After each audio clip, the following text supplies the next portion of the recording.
Now, red wine has long been touted as part of a heart-healthy diet, but that's now being called into question. The Fox Medical team's Beth Galvin spoke to experts about the shift and what that could mean for you.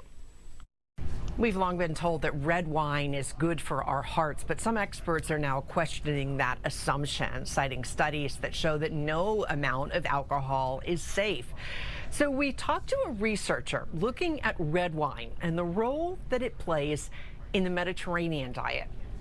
Red wine has always been a part of the Mediterranean diet, a heart-healthy style of eating that emphasizes daily doses of whole grains, fruits and vegetables, and plant-based oils, and weekly doses of fish, chicken, eggs, and dairy. In all definitions of the Mediterranean diet, drinking a little bit of wine with meals is included as one of the beneficial aspects of the Mediterranean diet. And Dr. Miguel Martinez Gonzalez, a professor of public health at the University of Navarra in Spain and adjunct professor of nutrition at the Harvard School of Public Health, researches the Mediterranean diet and the question of whether red wine should continue to be a part of this style of eating. You drink it always with meals, in small amounts, spread out all over the week, not concentrating on the weekend, without any binge drinking.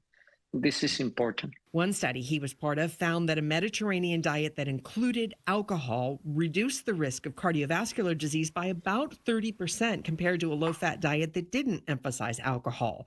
Another found taking red wine out of the Mediterranean diet seemed to reduce its protective effect by about 23%. And several other groups have done this with observational studies, and they found always that a part of the protection by the Mediterranean diet is lost if you remove wine. But the research has always focused on older adults, typically over 50, not younger people. And Dr. Martinez Gonzalez says alcohol is riskier for younger adults, playing a part in about 1 out of every 4 deaths, many of them accidental in people ages 20 to 34.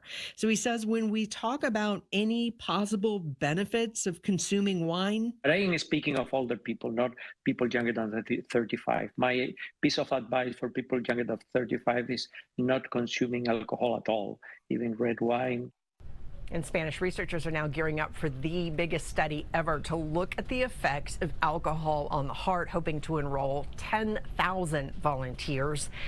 And we're talking about alcohol in moderation with the Mediterranean diet. Most experts recommend that women drink no more than 1 glass of wine a day, men no more than 2. For your Fox Medical team, I'm Beth Galvin.